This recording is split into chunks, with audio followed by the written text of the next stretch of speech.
Looking at the steering wheel as well as the cluster screen inside of the Acura ZDX.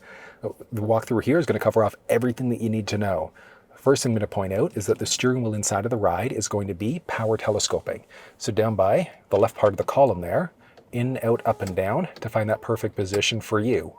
Once you have that set up, I'd also recommend getting your driver's seat set up. So you've got a few toggles there, move it forwards, backwards, up and down, adjust your backrest. And then there's also this one here, so you can actually tap that in order to get to some additional options inside of the infotainment system. So you can adjust out the bolster, your cushion length, etc. So you could have the side hug you a little bit more. You can adjust out your lumbar support, or you can also adjust out your cushion length. So that the cushion length is the lower cushion. So lower part of the cushion there, you can have that extend in or out if you'd like to. Once you've got your seat set up your side view mirrors the way that you'd like to, your steering wheel set up there, you then tap set, 1 or 2 for it to remember your own personal profile. So if somebody's played around with your settings, hop in, you can tap 1 or 2 to reset it back to your position there. Pretty useful. Down by your left knee, you've got a few other buttons that are available. So you've got your parking brake. You can tap in order to turn it on. You hit the brake pedal, so push and hold, and then tap again in order to turn it off. You've got your mode selector there too, and that's going to be for your different drive modes. So sport mode gives you the best performance, individual lets you customize, normal is your day-to-day driving, and snow is going to play with traction stability control.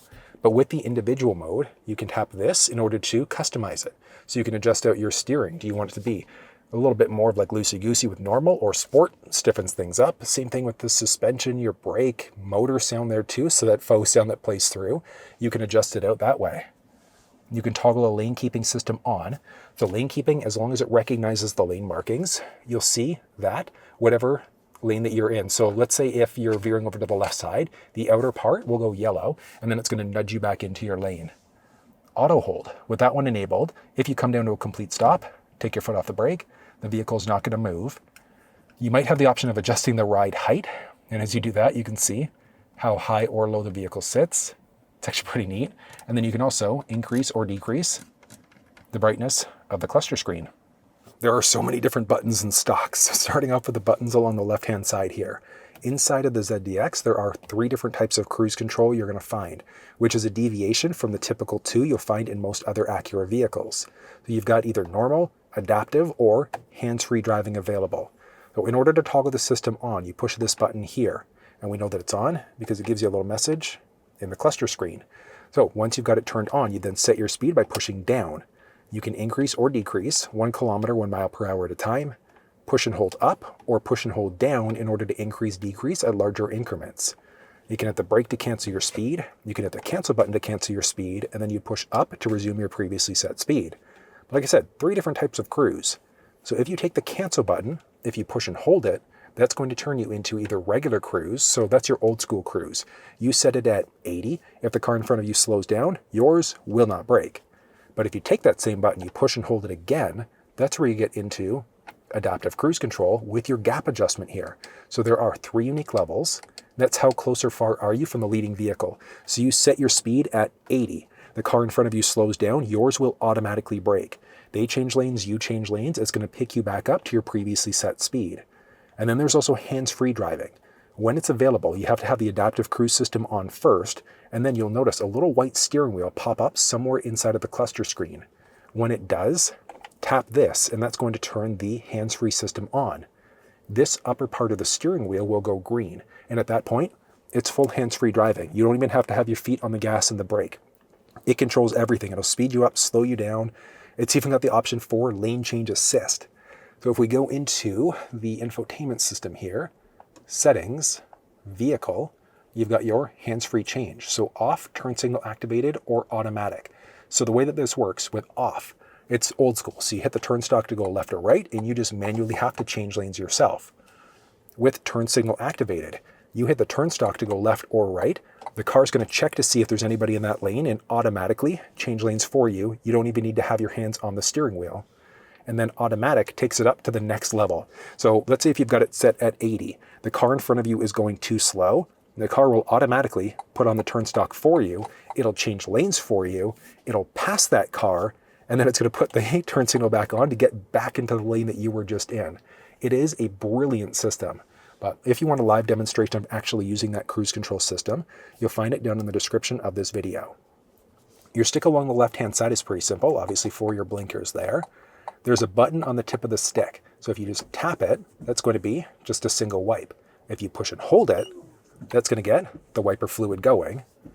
You can adjust out your intermittent level there, so how fast or slow is that rain hitting the windshield. And then this one is for your rear wiper. So whether or not that one's coming on, intermittent level, etc. You've also got a rear camera washer for the upper camera if you wanted to do that. And then you could also pull it towards you to get the high beams going. So I'm in the auto mode right now. So if I pull towards me, I can flash out my high beams, but I can't permanently lock them out. So inside of the infotainment system, if you go to either your controls or your lights along the top, that gives you to this option. But let's go to controls because you've got more additional options. So auto high beam, I always recommend keeping that one turned on in the auto headlamp mode. So what that means is that if the vehicle recognizes high beams are needed, turns them on automatically. If somebody's oncoming, it turns them off before turning them right back on again. If you wanted to permanently lock your high beams out, go into the headlamp mode along the bottom. You're then just going to push away to turn them on, pull towards you in order to turn them off. But like I said, auto mode is the way to be the majority of the time. And at nighttime, if you wanted to permanently lock your high beams out in the auto mode, just push away and that'll lock them on for you. There's also this little paddle. So the paddle here is for regenerative braking. So if you push and hold it, you're essentially forcing regenerative braking, very similar to just tapping the brake pedal, but eventually it's going to put you into the auto hold setting. Now, these buttons here, so many different things. You've got a voice command prompt, so you can do things like change songs, radio stations, you can navigate using your voice, you can even adjust the climate using your voice here too. Watch this. Change the fan speed to 3. Sure, changing the fan speed to 3. So you can adjust your fan speed using your voice, you can adjust the climate, and so many other things. If you had your phone hooked up, so iPhone, Android devices, push and hold that button in order to activate either your Siri or your Google Assistant. You can answer or hang up on a phone call. You've got your heated steering wheel available there. And then you've got a few other buttons here. So this one lets you change up the look of the screen with a few unique views.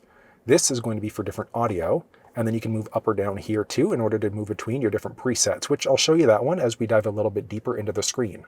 In behind the steering wheel along the left side, you can go up or down in order to be able to change between your different presets. In behind the steering wheel on the right-hand side, you can go up or down to be able to adjust out your audio volume that way.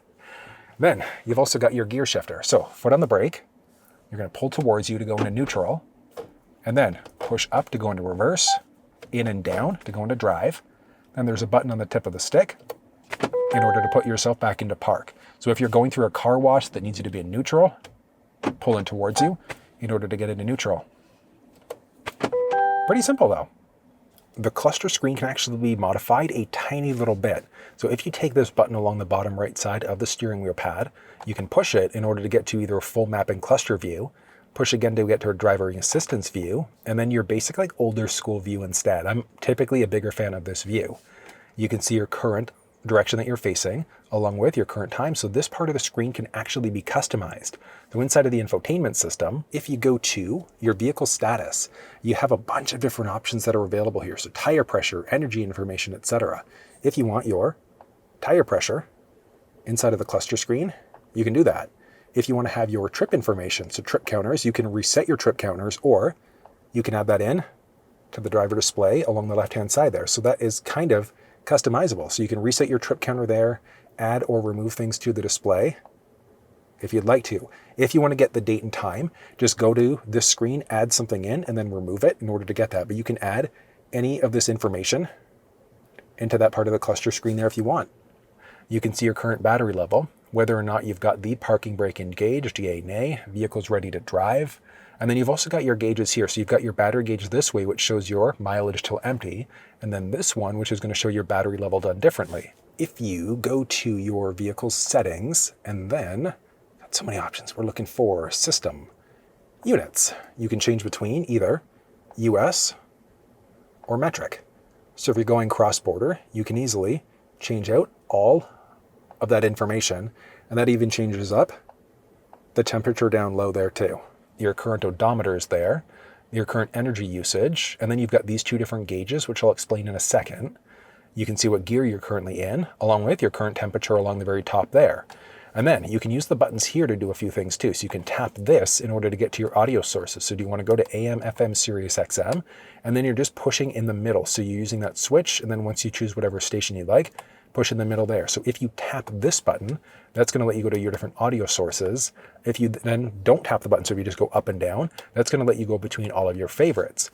And then these gauges here, I want you to think of the upper blue gauge as if it was your traditional tachometer. So it's a power gauge. So as you put your foot down, this gauge will go up. So you're essentially like an RPM counter there. So how much power are you actively using? When you go to brake, hard brake, you push down this way. So your green bar is going to drop down. So that's essentially regenerative braking. When you use the paddle along the left-hand side there, so that's going to be a forced regenerative braking too. So you can either hit the brake pedal or push and hold this paddle. And when you do it, your regen braking is going to start going down, so your charge gauge there will go down, and then eventually to put you into the auto hold setting. So auto hold is the one where if you come down to a complete stop, take your foot off the brake, the vehicle is not going to move. But you've got your different views. The mapping cluster view I think does look pretty good, especially when you've got a route going. I like that you can use the enhanced integration through Apple CarPlay though in order to show your phone maps right through that cluster. But let's do this.